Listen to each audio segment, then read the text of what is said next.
Okay, so now let's do a little curve tracing using limits. Now, to sketch the graph of a function using limits, kailangan lang natin gamitin yung dalawang result na alam na natin.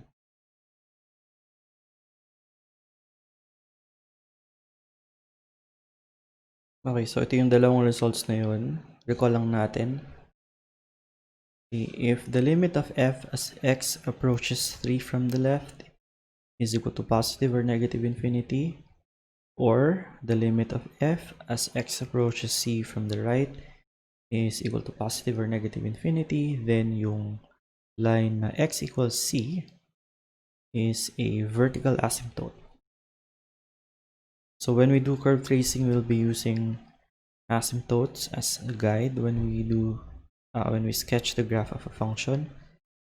Now, on the other hand, if the limit as x approaches positive infinity is equal to some constant L, or yung limit as x approaches negative infinity is equal to L, then yung line na y equals L is a horizontal asymptote of the graph of f. Okay, so let's look at this example. So in this problem, we want to sketch the graph and identify the discontinuities of f of x equals x minus 2 over 2x plus 6 when x is less than or equal to 1, and 2x squared plus x minus 6 over absolute value of 2x minus 3 when x is greater than 1.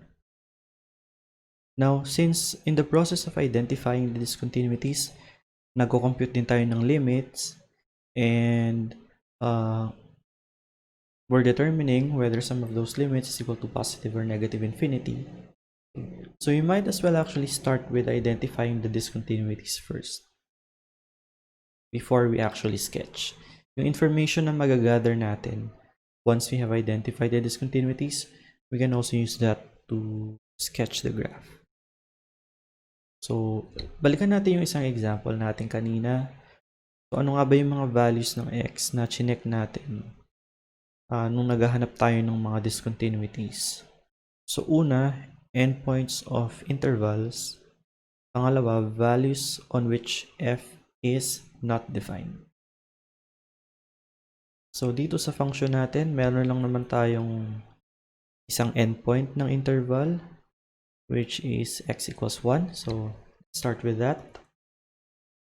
At x equals 1, so what happens? So, evaluate natin yung limit as x approaches 1 from the left. Okay, so kung galing tayo ng kaliwa, ito yung gagamitin natin.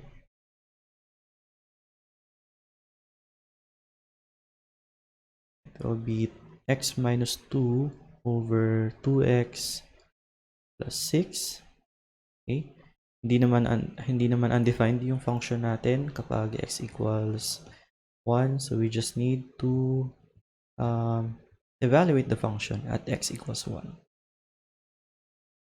Well, not really evaluate the function, but evaluate this expression. And what do we get? We'll have 1 minus 2, it's negative 1 over 2x plus 6, which is 8. So, ayan yung limit natin sa kaliwa ng 1. Sa kanan naman ng 1,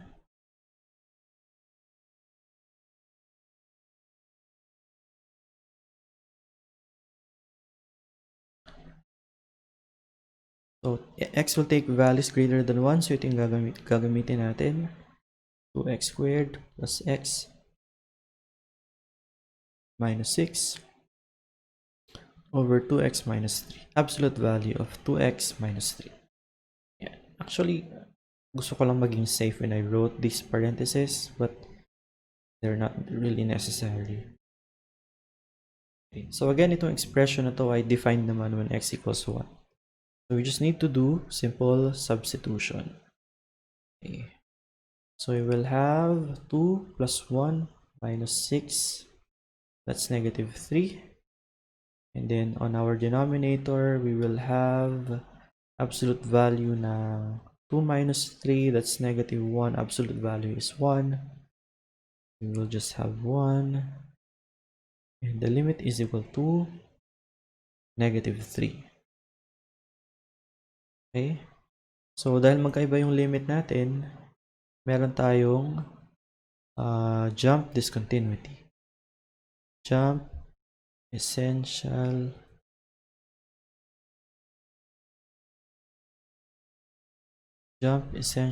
discontinuity at x equals 1. Okay. So, x equals 1 lang naman yung nag-iisang endpoint ng interval natin. So now, we're going to test the values on which the function is not defined. Now, I'm going to start with itong expression na to. This is not defined when 2x plus 6 is equal to 0. Okay. Maybe let me solve that here. 2x plus 6 equals 0. I will have 2x equals negative 6. Or x is equal to negative 3. So, itong expression na to, hindi siya defined when x is equal to negative 3. And let's see what happens when we evaluate the limit.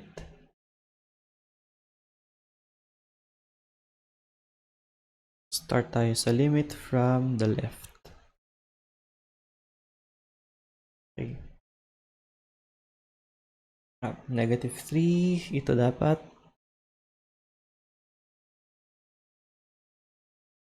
So, negative 3 from the left. Okay.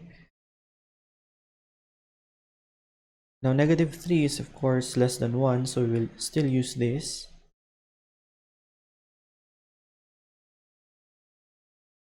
X minus 2 over 2x plus 6. Yung numerator natin, ang limit niya ay negative 5.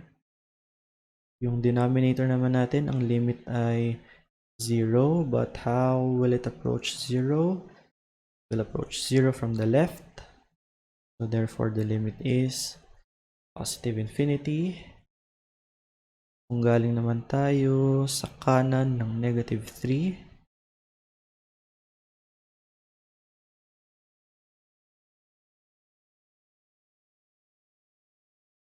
okay. So same expression, x minus 2 over 2x plus 6. The limit of the numerator is still negative 5. Denominator also still approaches 0, but this time it will approach 0 from the right. So the limit is negative infinity. Okay. If yung task natin is just to identify the discontinuities, then itong unang limit would have been enough to say na meron tayong infinite essential discontinuity at x equals negative 3. But here, we are also sketching the graph of the function. Kaya, in-evaluate na rin natin yung limit as x approaches negative 3 from the right, even though alam na natin na asymptote itong x equals negative 3. So, from these two, we have an infinite essential discontinuity at x equals negative 3. Now, let's test. Is there another value of x na hindi defined yung function natin? Okay, so tingnan natin yung expression na to, which is 2x minus 3. Okay, since denominator yan, hindi yan dapat maging 0. At 0 yan kung 2x is equal to 3 or x is equal to 3 over 2, and 3 over 2 is inside this interval, this condition. It satisfies this condition. X is greater than 1, so we need to test it. Okay. So let's start with the limit as x approaches 3 over 2 from the left.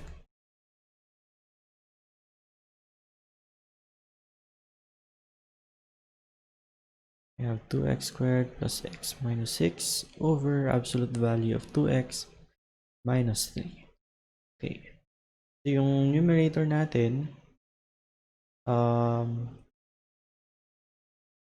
the limit of the numerator is 0 actually. Yeah. The limit of the numerator is 0.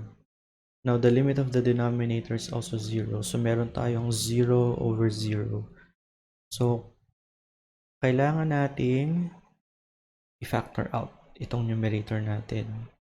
And hopefully, meron silang common factor ng ating denominator. So, itong 2x squared plus x minus 6, it factors into 2x minus 3 times x plus 2.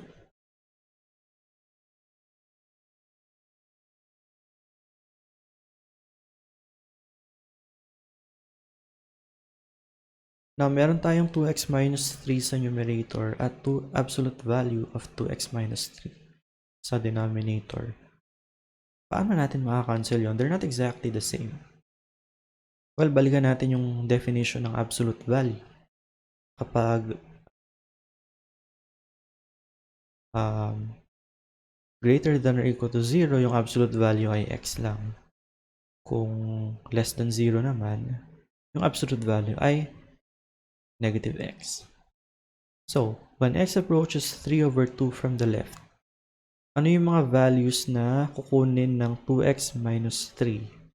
Will it be negative values or positive values? Okay. So, let's test a number which is less than 3 over 2. Okay, so 3 over 2 is 1.5 and 1 is less than 1.5. So when x is equal to 1, we will have 2 times 1 minus 3, which is negative. So itong 2x minus 3, negative siya. Dahil negative siya, yung absolute value niya ay equal sa negative niya. Okay, so pwede na nating alisin yung absolute value. Pero hindi lang natin basta alisin, maglalagay tayo ng negative sa harap. And then we can now cancel 2x minus 3. So meron tayong negative 1 sa denominator at x plus 3 sa numerator. Therefore, we just have, naging x plus 3 to, x plus 2. Limit na lang siya ng x plus 2. And when x approaches 3 over 2 from the left, the limit of x plus 2 is 7 over 2. And then meron tayong negative dito sa ilalim, and the limit will become negative 7 over 2.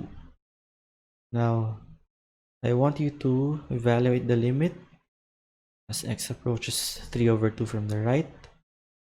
And you should be able to get 7 over 2 using an identical process as this one. Now, yung limit natin sa kaliwa, magkaiba sa limit sa kanan. Therefore, meron tayong jump, essential, discontinuity, at x equals 3 over 2.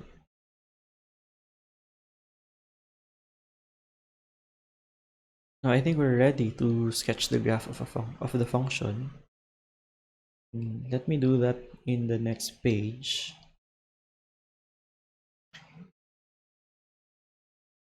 Medyo lakihan natin yung ating Cartesian plane.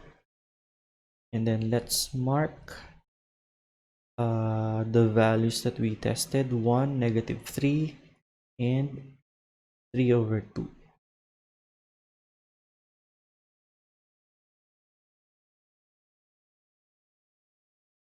Okay, so 1 is somewhere here. You know what? Lalakihan ko yung 1 unit ko. So instead of just this one length, gagawin kong dalawa. So I will assign this to be 1. Para hindi gaanong masikip when we start sketching the graph. So kung 1 yan, ito ay 2 and this will be 3 over 2. And then the other value is negative 3. Okay, so negative 3 will be here. Now, what do we know about about the function when x is equal to negative 3? So, ito yon, meron tayong asymptote. Kung galing tayo ng kaliwa ng negative 3, pupunta ng positive infinity yung function natin. So, lalaki lang siya ng lalaki. And then, kung sa kanan naman, baliktad. Kung sa kaliwa, lalaki siya ng lalaki. Kung sa kanan, pababa yung direction ng function natin. Now, so yung graph natin, dito siya na portion. Let me draw the asymptote as a dotted line. Okay. So x equals negative 3 is it's a vertical asymptote. Okay. Now, we want to know kung ano nangyayari dito. So what we know is kung galing tayo ng kaliwa ng negative 3, lalaki yung function natin. So pag ganun, what we want to know what happens when we extend this part. Okay. So to find that out, kailangan nating evaluate yung limit as x approaches negative infinity ng function natin. So I have ano yung formula na gagamitin natin when x approaches negative infinity. It will be this, x minus 2 over 2x plus 6. So x minus 2 over 2x plus 6. And what would the limit be? Okay. So, ang gagawin natin, kailangan natin mag-multiply ng 1 over x sa numerator at denominator. When I do that, I will get 1 minus 2 over x divided by 2 plus 6 over x. So, therefore, the limit is 1/2. Since yung limit is 1/2, horizontal asymptote ngayon, yung yung y equals 1/2. So let me draw y equals 1/2. I don't have to extend here since yung limit natin ay 1/2 when x goes to negative infinity. So it suffices to actually draw on this part. Okay. Now let me just pick a point here. So I just need one point on this region of the graph. Let's try negative 4. When x is equal to negative 4, as you can see, marami tayong computations na ginagawa. Okay, when x is equal to negative 4, we will have negative 4 minus 2 over 2 times negative 4 plus 6. Okay, so we will have negative 6 divided by negative 2.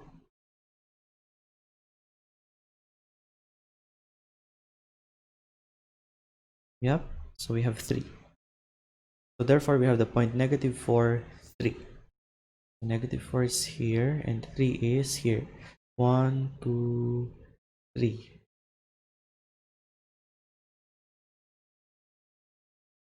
Ayan. Medyo mataas. But anyway, that's all I need. I-extend ko lang ng kaunti itong asymptote natin. And we know that when we approach negative 3 from the right, it will go upwards. And then towards negative infinity, we will just approach this line na 1/2. Okay. It doesn't need to be close at this point kasi baka dun pa siya banda Ayan. Baka dun pa siya banda further towards maybe -10 or something. Then that would be the point when malapit na siya sa 1/2. So okay lang to. Now let's go to this part. So meron tayong na-identify na discontinuity dito sa x equals 1. Gusto nating malaman ano yung nangyayari dito. I'm going to compute one test value, and the most convenient will be 0. When x is equal to 0, ano yung value ng function ko? I'm still using x minus 2 over 2x plus 6. I have 0 minus 2 over 0 plus 6. And that's negative 2 over 6, or negative 1/3. So when x is equal to 2, y is equal to negative 1/3. Buti na lang nilakayan natin yung 1 unit natin. Otherwise, it will be very small and thus difficult to locate negative 1/3. Okay, so 1/3 will be somewhere here. And I think that's enough. All I'm going to do now is to sketch the graph such that it goes downward when it approaches -3 from the left. Ayusin ko lang ng kaunti. Ayan. Now, what happens when we approach 1 from the left? 1 from the left. We approach negative 1/8. So that will be a little closer to 0.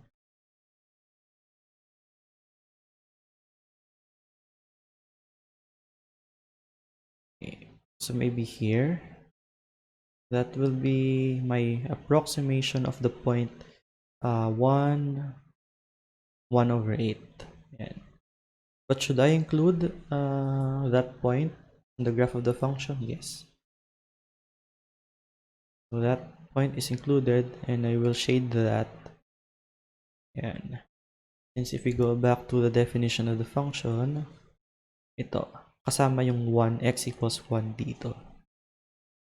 Okay. Now we need to know what happens between 1 and 3 over 2. Now, ano yung limit na na-compute natin when f of x approaches 1 from the right? We got negative 3. So let's locate that point. Negative 1, negative 2, negative 3 will be here. Okay, pero I will not shade that point. And then when x approaches 3 over 2 from the left, ano yung nakuha natin? 3 over 2, asan yun? 3 over 2 from the left. Ito. We got negative 7 over 2, or negative 3.5. So kung ito yung 3, at ito yung 4, 3.5 will be here. And now, should I include the point, this point? Well, no. Kasi the function is not defined for that value of x dahil mag-0 yung denominator. So, hindi ko i-shade itong point na to. So, hindi ito shaded. Okay. I hope you're still following. So, hindi siya shaded dahil undefined yung function when x is equal to 3 over 2. So, next, let's find what happens between 3 over 2 and 2. Okay, so, balikan natin yung mga limits natin. Kung galing tayo sa, kung lalapit tayo sa 3 over 2 from the right. So, okay. Binigay ko siya as an exercise. The function will approach 7 over 2. So, kanan ng 3/2, it will be 7/2. 3.5, so 1, 2, 3. Wait lang nga, 1, 2, 3, okay. 1, 2, 3.5. Okay, hindi rin shaded since undefined yung function natin. And then,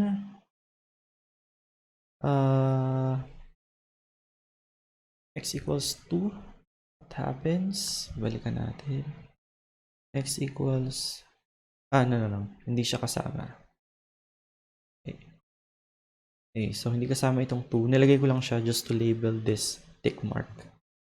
So what happens now on this part of the graph? Okay, on this part of the graph, the function takes this 2x squared plus x minus 6 over 2x minus 3. Now to do that, let's compute the limit. So limit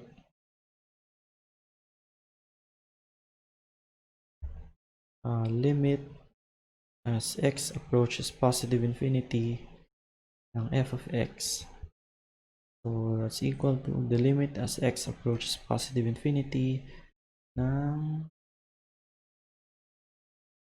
2x squared plus x minus 6 over absolute value of 2x minus 3.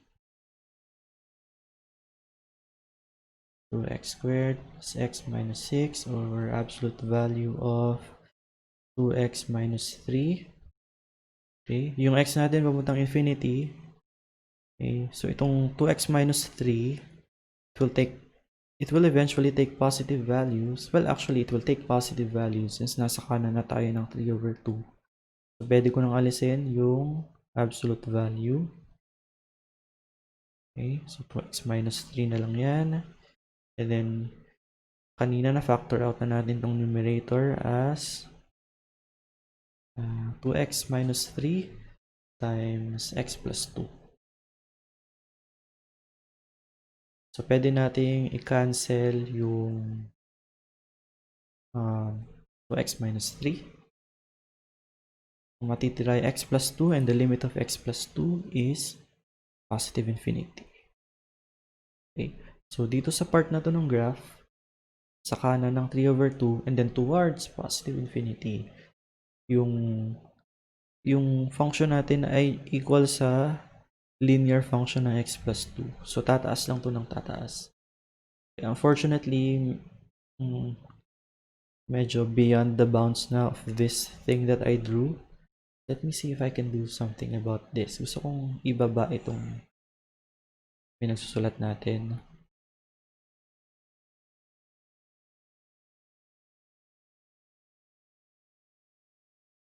Okay, yeah. That worked. Okay, so when x is equal to 2, yung value ng function natin, wait lang hindi naka-align dun sa mga grid lines. Align natin ulit.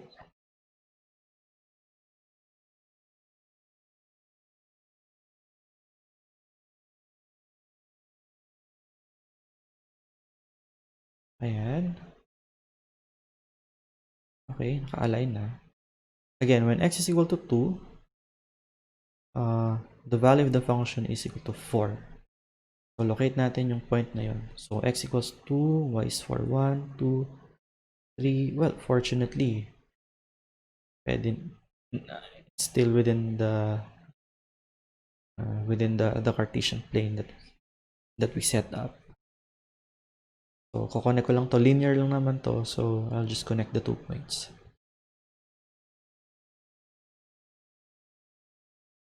There. So, this is now the graph of the function. Okay. So, balikan lang natin. Inuna natin yung pag-classify ng mga discontinuities since we will get information na magagamit natin sa pag-sketch ng graph. But, in addition to that, kinailangan din nating i-evaluate yung limit as x goes to negative infinity and as x goes to positive infinity. And then, nag-compute din tayo ng value ng function at certain points para mas gumanda yung graph natin, mas accurate yung graph natin.